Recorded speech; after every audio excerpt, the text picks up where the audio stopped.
Hello दोस्तों, आज की वीडियो में आपका स्वागत है। आज हम देखेंगे 10 फरवरी 2023 करंट अफेयर को। तो चलिए देरी न करते हुए वीडियो को हम करते हैं स्टार्ट।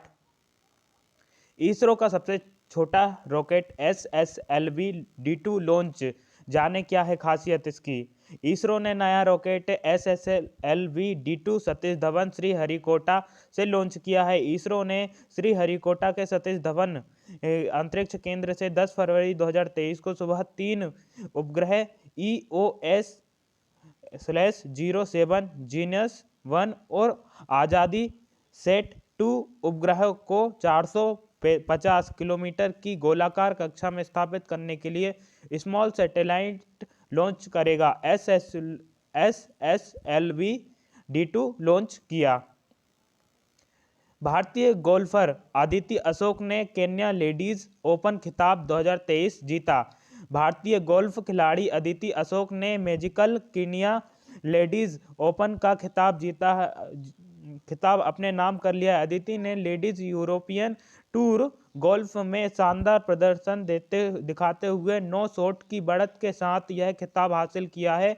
और ख़ास बात यह है कि यह अदिति चौथा LET खिताब है अदिति का।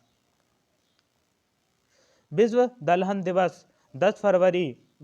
हर साल विश्व दलहन दिवस यानी दाल का दिन 10 फरवरी को मनाया जाता है। इस दिवस की शुरुआत वैश्विक स्तर पर दालों के महत्व और उनकी माध्यम से प्राप्त होने वाले पोषक तत्वों को ध्यान में रखते हुए की गई। दालों का प्रयोग न तो केवल पोषण प्राप्त करने के लिए किया जाता है, बल्कि इसके माध्यम से भुखमरी और गरीबी को मिटाने में भी सहायता मिल रही है। दालें सिर्फ भारत में ही नहीं बल्कि विदेशों में भी खानपान का जरूरी हिस्सा है। वेजिटेरियनिस के लिए तो दालें ही प्रोटीन का सबसे बड़ा स्रोत है। पीएम मोदी ने लखनऊ में किया ग्लोबल इन्वेस्टर समिट का उद्घाटन। प्रधानमंत्री नरेंद्र मोदी जी ने उत्तर प्रदेश के लखनऊ में यूपी ग्लोबल इन्वेस्टर समिट का उद्घाटन किया। रिलायंस ग्रुप के चेयरमैन और मैनेजिंग डायरेक्टर मुकेश अंबानी भी उत्तर प्रदेश के ग्लोबल इन्वेस्टर समिट 2023 में शामिल हुए थे। केंद्रीय रक्षा मंत्री राजनाथ सिंह और उत्तर प्रदेश के मुख्यमंत्री योगी आदित्यनाथ और उत्तर प्रदेश के राज्यपाल Anandiben Patel UP global investor summit 2023 में भाग लिया। लोकप्रिय कलाकार VKS वर्मा का निधन। लोकप्रिय कलाकार VKS वर्मा का शहर में निधन हो गया। उनके चित्रों का विषय मुख्य रूप से पर्यावरण और सामाजिक मुद्दों को वास्तविक रूप से प्रस्तुत किया गया था। 1949 में जन्मे वर्मा के पिता कृष्णमाचार्य एक संगीतकार थे। उनकी अपनी मां जयलक्ष्मी एक कलाकार थी। उन्होंने महान कला शिक्षक AN द्वारा कला में प्रशिक्षित किया था। क्वाड देशों में साइबर सुरक्षा के लिए शुरू किए अभियान। भारत, ऑस्ट्रेलिया, जापान और अमेरिका के चतुष्पक्षीय सुरक्षा संवाद समूह में सदस्यों देशों में साइबर सुरक्षा के सुधार के लिए एक जन अभियान की घोषणा की है। व्हाइट हाउस के अनुसार क्वाड साइबर चुनौती क्वाड साइबर चैलेंज अभियान के रूप में तहत हिंद प्रशांत और अन्य क्षेत्रों में इंटरनेट यूजर्स को इनमें से शामिल होने वाले सुरक्षित व जिम्मेदाराना ढंग से साइबर दुनिया का इस्तेमाल करने के लिए आमंत्रित किया गया है। ICC T20 महिला विश्व कप दक्षिण अफ्रीका शुरू। पाकिस्तान के प्रधानमंत्री शहनाज शरीफ ने अंतर्राष्ट्रीय मुद्रा IMF के साथ एक समझौते को मंजूरी दी है और बेलआउट कार्यक्रम से संबंधित सभी मामलों को सुलझा लिया है। नकदी संकट से जूझ रहा पाकिस्तान आर्थिक मंदी से बचाव के लिए 6.8 अरब डॉलर के बेलआउट पैकेज से रुके हुए धन को अनलॉक करने के लिए IMF के साथ बातचीत पूरी करने वाला है। विश्व की स्कीलिंग पदक विजेता एनालिना फनचिनी का निधन। इतालवी स्कीयर एलेना फेनचिनी का 9 फरवरी 2023 को कैंसर से लड़ने के बाद 37 वर्ष की आयु में निधन हो गया। एलिना फेंचिनी ने इटली के लिए 3 शीतकालीन ओलंपिक, 6 विश्व चैंपियन में भाग लिया है और 2005 में विश्व चैंपियन में डाउनलोड में रजत पदक जीता है। उनकी आखिरी रेस दिसंबर 2017 में थी, जिसके बाद उन्होंने अपने डायग्नोसिस के कारण खेल से दूरी बना ली।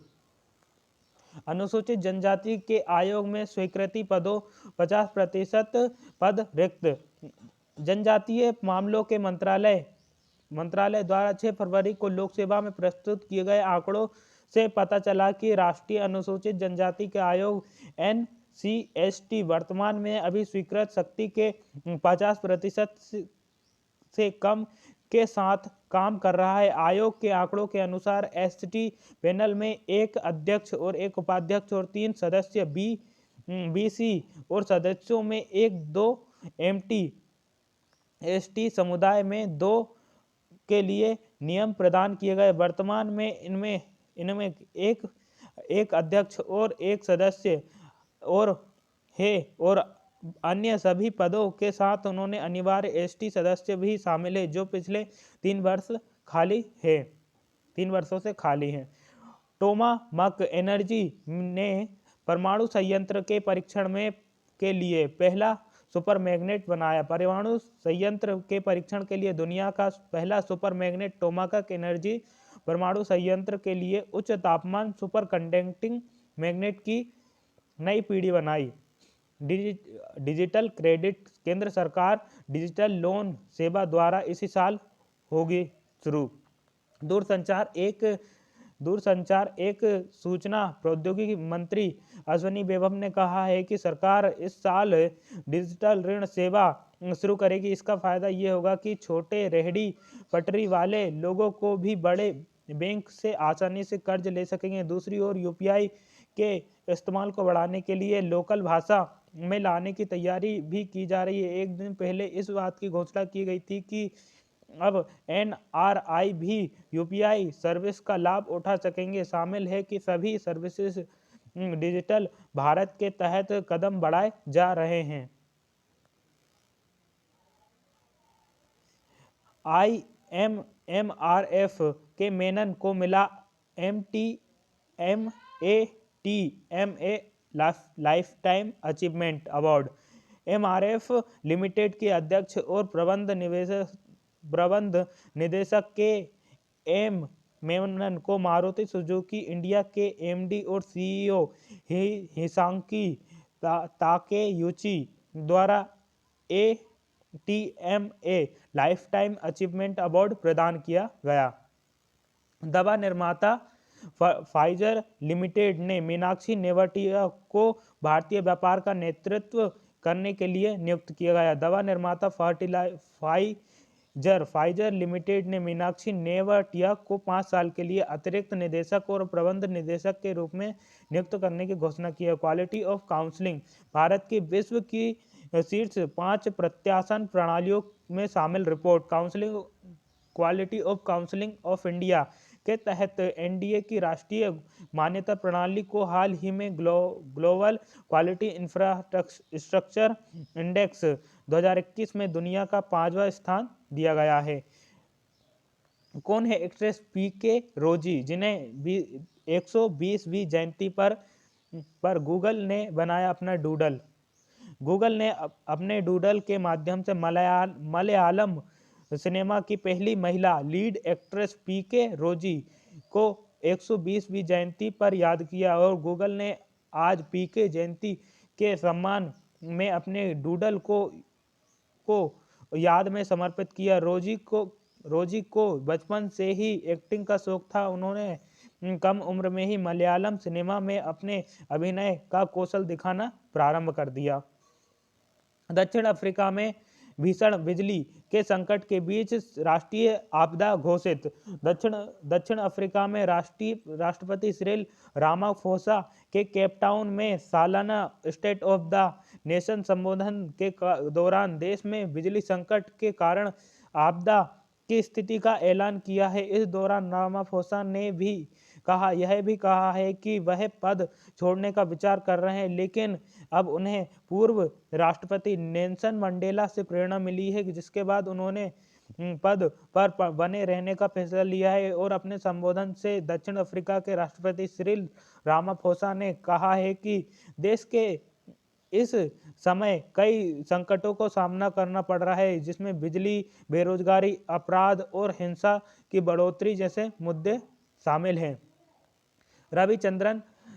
रविचंद्रन अश्विनी सबसे तेज 450 विकेट लेने वाले दूसरे गेंदबाज हैं। तो दोस्तों, वीडियो पसंद आए तो वीडियो को लाइक, चैनल को सब्सक्राइब जरूर करें। वीडियो देखने के लिए आपका बहुत बहुत धन्यवाद।